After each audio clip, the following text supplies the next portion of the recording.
Hello and welcome to the Redmen TV and another edition of the Extra Time Show. International break is over. Hallelujah. But before that, or on Saturday, Liverpool did have a game. It was the Liverpool Legends, as you might have seen. They played Real Madrid Legends. It was to raise money for the LFC Foundation, which gives money to all good causes with young people and children in and across the Merseyside region. It was quite a slow-paced game, finished 4-3. People were saying a 7-goal thriller. It was not a thriller. It was just a normal gang of our men tapping the ball around. It was jovial. Still a good game. Highlights of which we've got a few things from Twitter here. We had John Aldridge. He tweeted out all the Scousers before the game. So you got Gerrard, McManaman, Fowler, Aldo and Cara. Mate, I'm a big advocate of Scousers, and you get all your people in the comments saying, oh, but if you're not a Scouser, you can't support Liverpool. Mate, I just like to see things like that. John Aldridge could have had a bloody hat-trick in about 6 minutes. He's missing sitters that Lallana was missing the other week. So, yeah, it was a decent little game. Daniel Agger was back. The hell of a left foot he's got on him. He tweeted saying, loved every single bit of yesterday. And he done a great tackle on one of the Real Madrid strikers, Congo, I think it was. Dan Agger, if not for his injury problems, could have went on to be like a really elite centre-back, I think. So it was nice to see him. Nice to see the love that they still have for the club as well. John Arnold Reeser, he tweeted saying, finally, I swapped the playing shirt of my biggest idol in football, Roberto Carlos.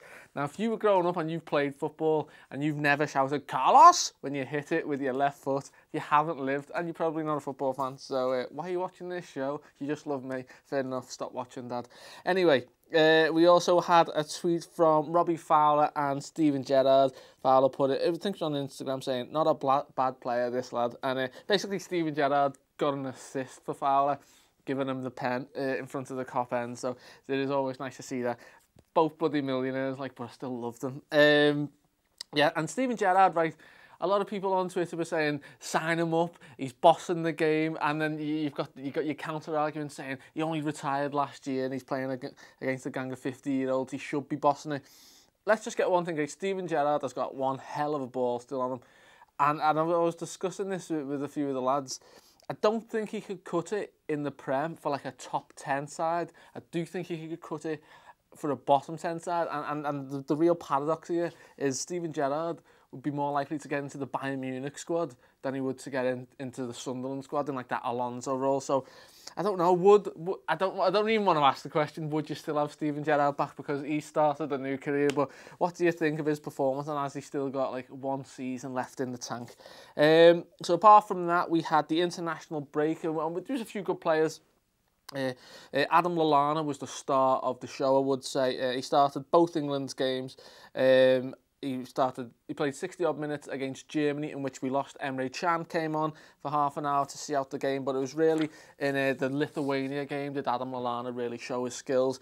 We won 2-0 in the most boring game I've ever seen. And I know it's easy for me to say that because no one's ever really criticised me for being boring in the comments, because especially my voice and things like that. But Adam Lallana was absolutely fantastic. He posted on Instagram saying, 2 great finishes from 2 top centre forwards. Fantastic to have the chance to share the pitch with Jermaine Defoe this week. Been on the receiving end of his quality enough times as an opponent.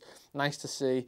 Nice to be able to set him up as a teammate. Back to Liverpool and Derby week, which it is we'll get to and which the lads are covering everywhere. Adam Lallana played brilliantly. Ryan Scott got on me on Twitter and said, Christian Pulisic is Adam Lallana 2.0, wing or centre mid. Mate, we've been over this a million times. Sign him up. We're happy with that.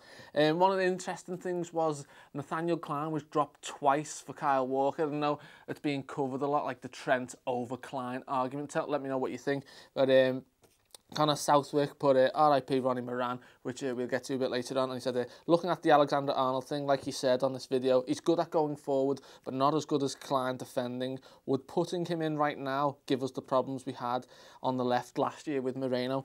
Who knows, but I wouldn't put Trent in for the derby, but definitely when we're playing the likes of, is it West Brom and Bournemouth in the next 3 games or something like that, so it could be worth putting him in for something like that. Trent, by the way, he got an assist for England under-19s in a 3-0 win over Norway, and then went on to score 2 goals in the next game against Spain. So Trent Alexander-Arnold smashing, and he put on Twitter, happy to qualify and get 2 goals today. So good on the lad. And with Liverpool having two good right backs competing there, and Everton seemingly having lost Seamus Coleman to a horrific tackle. One of the questions I would like to ask is, I was speaking to Sai about it, how do you feel about other players being injured? I know it's kind of, I don't want to see other players get hurt. When it comes up to a Liverpool game, I wouldn't mind a player getting injured for 1 or 2 games, Harry Kane getting injured and things like that. I kind of like to see that, but I don't know if that's just me. Coutinho and Firmino, they played for Brazil. Firmino had a shot, it was saved by the keeper, and Paulinho scored the goal, so they won 4-1. He put a picture up of the Brazil team. Ragnar Klavan, he captained Estonia in a 0-0 draw against Cyprus, so they're looking, that was a big point for them. Jorginho Wijnaldum, what is going on for the Netherlands, by the way? They were beaten 2-0 by Bulgaria on Friday, and it looks like they're not going to qualify. They invent tiki-taka, and now they can't even qualify for the World Cup when they were in a World Cup final a couple of years ago. So do we really want Wijnaldum going to the World Cup and getting injured and things like that? Because that's the main news. No injuries from these international breaks.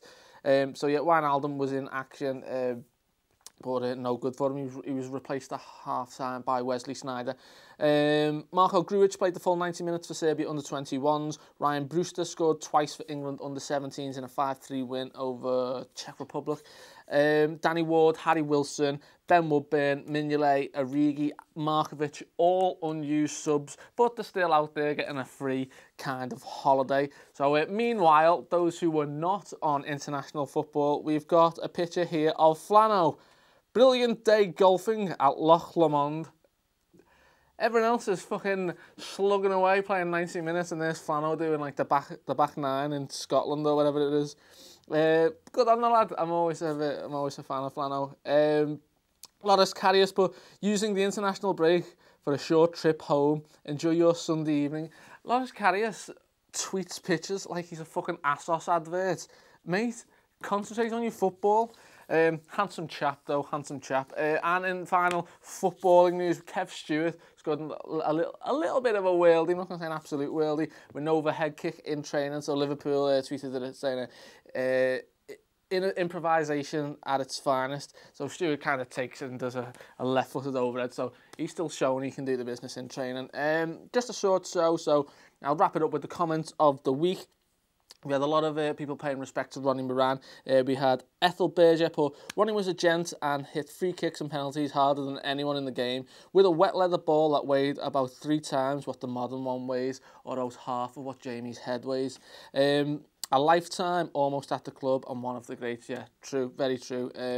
Dave C has the same kind of sentiments. He said, I once had the honour of meeting Ronnie and having a chat with him. He was a true gent and loved LFC. Ronnie's up there with Shanks, Bob Paisley, Joe Fagan, and we'll always look down on the Reds with pride. A little bit of an unsung hero, but he was brilliant. R.I.P. Ronnie, gone but never forgotten. Thanks for the memories, pal. Another really nice tribute there. And finally, John Smith said, Moran epitomised the attitude that no longer exists in football. Only winning was good enough, not 4th placed and all the rest of that shite. Winning, well, that's true, isn't it? We've kind of become accustomed to taking 4th place at the club now, which is it is a bit of a shame. So, and you do need them born natural winners that just drive you on. So some brilliant messages for Ronnie Moran there.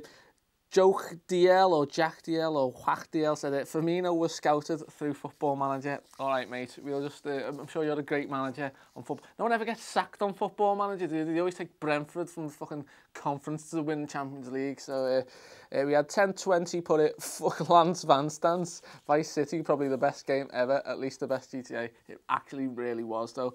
I know my way around that island like something rotten. More than I know my way around Bootle. Which is a good thing, because Bootle's a shithole. But we love Carragher. What am I going on about? Finally, Gareth Hughes said, in response to me saying that left back, he looks a bit gangly. He said, Tyrone Lannister would look gangly to you. Now, I didn't know who this was. Then I Googled him. It's a midget from, or a small person, sorry, from whatever that shit show is that everyone loves. So anyway, questions to ask yourself. Trent Alexander-Arnold overclimb, what do you think? Steven Gerrard, should we sign him up because he's playing so well? Your attitudes towards the international break, and more so your attitudes to injuries of opposition players. Is it a good thing or is it a bad thing to want other players to be injured? Not in a horrific way like Coleman, not saying that, just saying for them to miss the game against us. And your Derby Day thoughts. We've got no injuries. We're going into it. Everton are without a win in 7 odd years or something like that. We'll cover all this in the Umbu. Do let me know in the comments. Do share. Do like. Do subscribe. Get involved. And most of all, take it easy.